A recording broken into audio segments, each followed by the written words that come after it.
Welcome back everyone to the first stay-at-home workshop that I'm doing for Art Jubilee this year.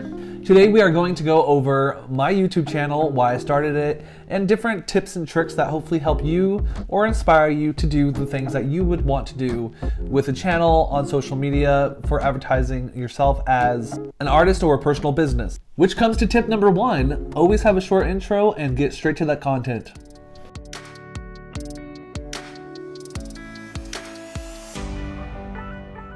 So the big question I always get is, why did you start a YouTube channel? Which this is something that I kind of just pecked at. I would post a video every once in a while and see if it caught anyone's attention, and it never really did.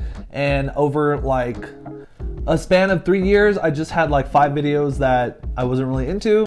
But with my superpower of totally destroying my body, this summer I was dancing, of all things, and I obliterated my leg. And by destroying my leg, I mean I ruptured my Achilles and tore 2 muscles in my calf, all in one fell swing.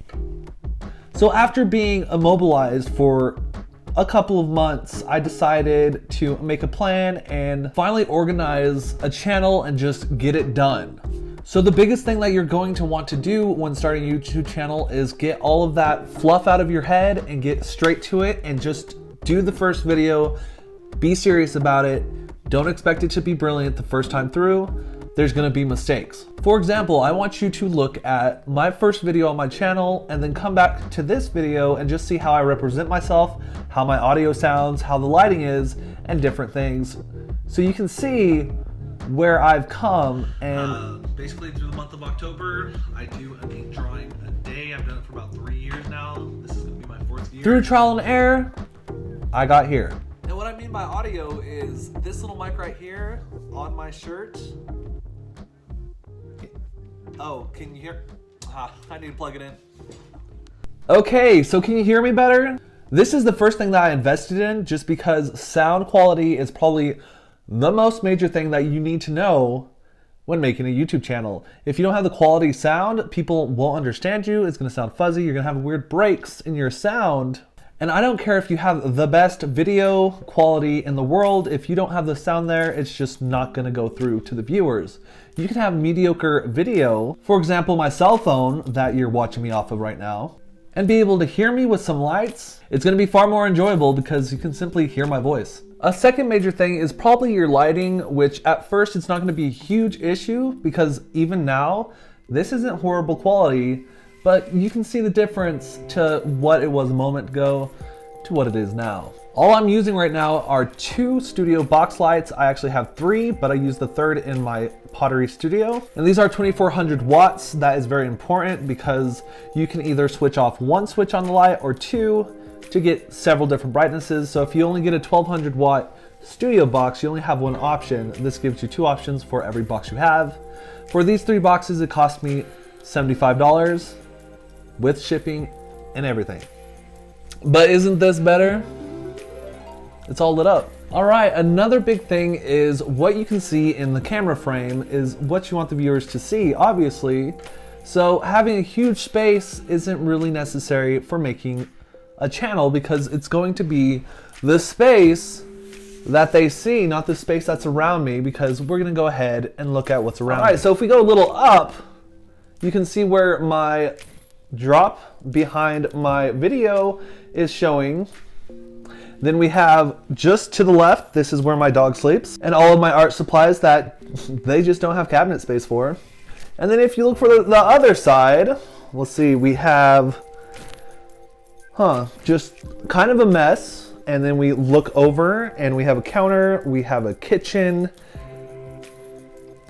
and again, where my dog stays. So really, it's whatever you allow the viewer to see, and that's gonna be the quality of your content. And to be really honest with you all, I know plenty of YouTubers that do it out of a closet, so there is really no excuse for you at all. But as an art YouTube channel, I have a couple more tools here that I recommend for you guys, and all of this will be in the channel information below this. So look at the description to the video and you can find all of this. And if I can find a link to the sale point on Amazon where I purchase most of my equipment, it'll be there. But this cool little arm right here, this is what I film all of my flat pieces with. So when I am drawing, My phone goes in here, clamps to this. I can film right on the table. It's flat, good visual. This is where you need to mind lighting, because if it is drowning out your artwork, you need to flip a couple switches on your box and let less light in. That way you can see what you're drawing. You can always use video editing later to get a little more contrast if it isn't quite where you need it to be. So aside from this armature, we do have this. I'm just going to go ahead and show you. This right here is going to be where my references are, entertainment while I'm doing art, apps and things, social media while I am not super hands-free. After all, my phone is right there. So if I need to contact anyone in the middle of filming, here we go. And then we go right here. I have my laptop. This is social media. Some of the things you can't do on your phone with YouTube is edit to where the end of the video shows several different videos of yours. So you have a video here, here, here, here, after the video is done. So you need to be on a computer to do that and to add like video cards. And that's actually what's on my screen right now. One of the things that I'll talk about later is how I turn my traditional art into digital art and then put it into merchandise online. Also something that you want a laptop for. I encourage you fully to get one of these. And furthermore, this printer over here is a printer scanner and it was literally $30. These actually cost less than the ink, I think. I think the ink is like $35. So you could actually throw this away and get a new one. I don't recommend that because plastic. This is an HP DeskJet. This takes care of most of my scanning and my printing. Unless you want photo quality, you'll have to get a better printer. And of course we have my iPhone that I do all my video and editing on. I have an iPhone 8. I had an iPhone 6 before this. They work fine. If you have one newer than that, that's even better because the iPhone 11 has like fancier camera, so I could probably get better quality on my filming if I decided to drop like $1,200 on a phone. But I'm not going to do that. So aside from the equipment in the studio, you will need programs either on your phone or your laptop, not only to edit your videos, but also to edit your photos and things for your thumbnails, because thumbnails are a big thing when doing YouTube videos. So my number one app on my phone is Videoshop. Not only do I edit my videos on this, I actually edit my thumbnails after I edit them on another app because it allows me to put the size of YouTube videos on my phone that are actually the same size as the thumbnails that I need for my videos. If I turn a photo into a short video, I can screenshot that, crop it down, turn it into a thumbnail very easily. The second app is a Photoshop app right here. And this app allows me to cut out different images using my phone, zooming in, cropping, cutting out, and layering things just like you would do on a computer. It just takes a little more time. I've also listed in the description a program for your computer that people use that is free for video editing. The app that I use on my phone, Videoshop, is only like $2 to get rid of the watermark, and then you're golden. They have their own sounds, they have a whole bunch of things on there. And then the number one free photo editing app on the computer that you can download is called GIMP. And I downloaded this. It's a little different than using Photoshop just because it opens several different windows and the tools are a little different, but there are plenty of tutorials online, or you can figure it out if you've used a lot of Photoshop to make this work for making thumbnails and things on your computer. So when I keep doing this and I keep saying thumbnails, what's a thumbnail?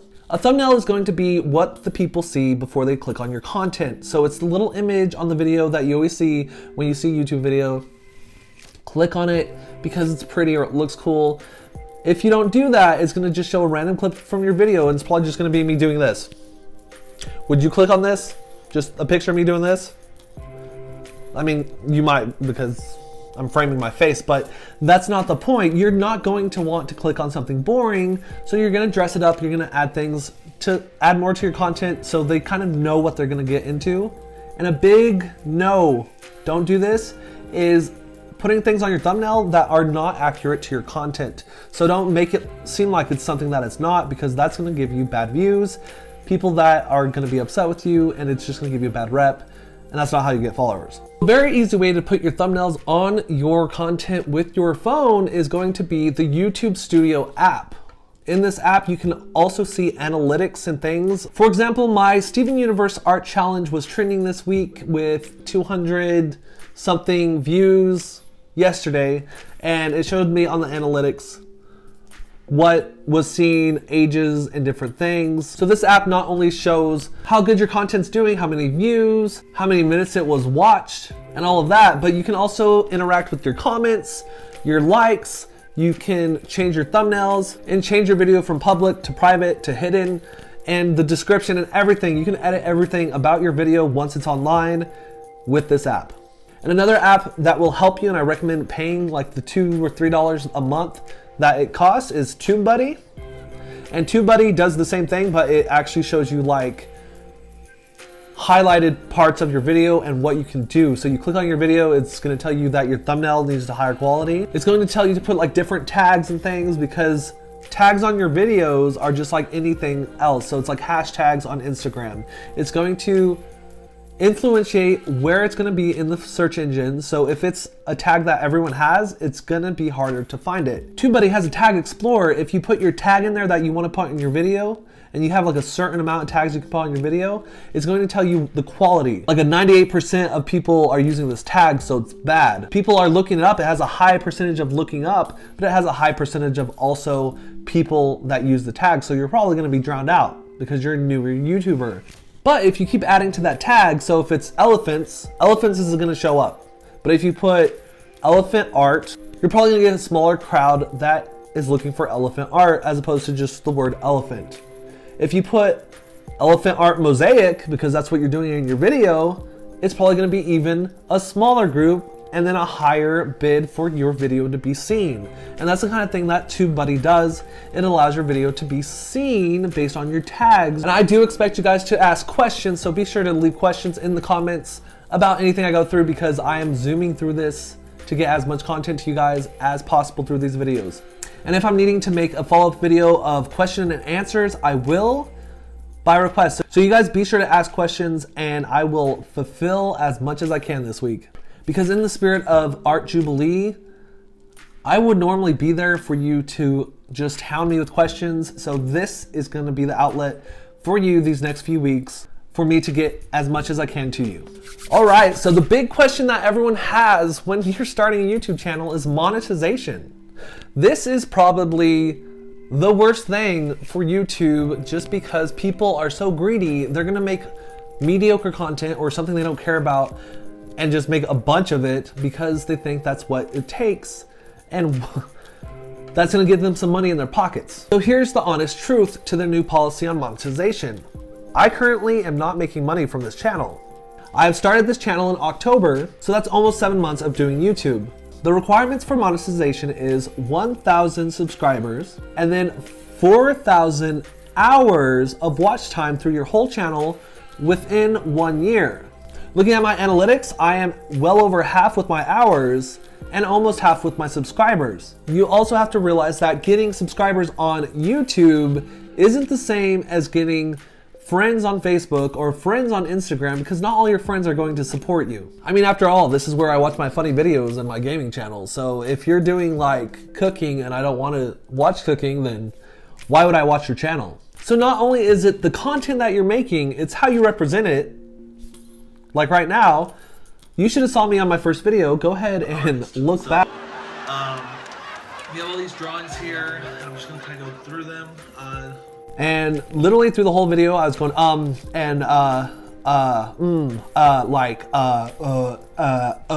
So if you're one of those people that have problems speaking, this will not only help you with your YouTube videos, but this will help you teaching, business, anything that you aspire in is learning how to talk without saying, so, like, and having weird pauses. What I recommend for you to do that helped me a lot is just don't say anything. If you catch yourself, because for one, editing a YouTube video, if you have a pause, that is a lot easier to cut out than a because it kind of bleeds into your words.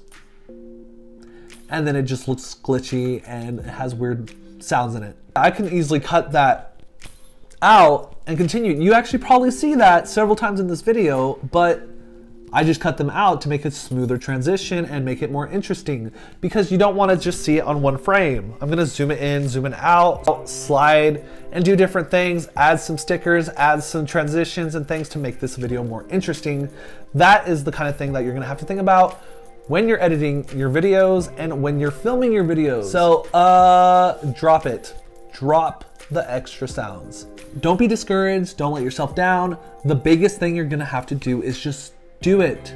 So if you're trying to make a shop online, just do it. It's not gonna be perfect right away. If you're gonna make a YouTube channel, do it. It's not gonna be, if you're making an art piece that you're uncomfortable with the materials, just do it.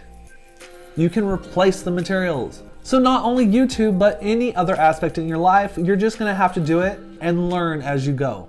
That's really just how humanity works. We live when we learn. That's why that's a phrase. That's a thing. Speaking of which, be sure to subscribe to this channel and like this video. That right there is something that you're gonna wanna do every video. Just say, hey, will you subscribe to my channel? Just make it a statement every time you do it. Put a little thumbs up button. But you shouldn't end a video without mentioning some kind of follow-up. So be sure to tune into the next video. Subscribe to my channel, like this video, comment on this video and let me know what you think for future videos. But you need a hook or something to grab these people's attentions so they'll come back. If they're subscribed to you, your video is gonna pop up in their feed randomly. They're gonna watch it, they're gonna be like, hey, that guy was kind of funny. Hey, that guy was kind of cool. Wow, that was a lot of good information. Oh wow, guys, that was nice. And one more piece of information for you before I sign off of this video is that look into pop culture. All right, my Steven Universe video that was trending that I mentioned is based off of a challenge I got off of TikTok that was really popular, and I was like, I'm just gonna do a short video over it. And it's gotten a lot more views than my regular videos that I normally do on my art channel, which is good. I'm getting new followers, I'm getting a new crowd, and they're people that are interested into art and also that content like Steven Universe, and they're like, oh, hey, cool. And that might be where most of your views come from and a lot of your traffic for subscribers. Did I mention you should subscribe to this channel? All right guys, but seriously, you should like this video because it takes a lot of work. But seriously guys, please ask questions while I'm doing these videos for Art Jubilee. Regardless of what's going on in the world and we're stuck at home, I want you to get the full experience of the information that I can give to you. So even if it's just a personal question about me that I can answer just through text, I will answer it through the comments. But that's it for this YouTube video. I hope that this helped you and maybe it will inspire you to do something online like make a YouTube channel. I mean, after all, we're just sitting at home, so why not? All right guys, be sure to tune into the next Art Jubilee video as we go over my clay studio and where we've come and some pottery techniques. You guys stay safe and we'll see you later.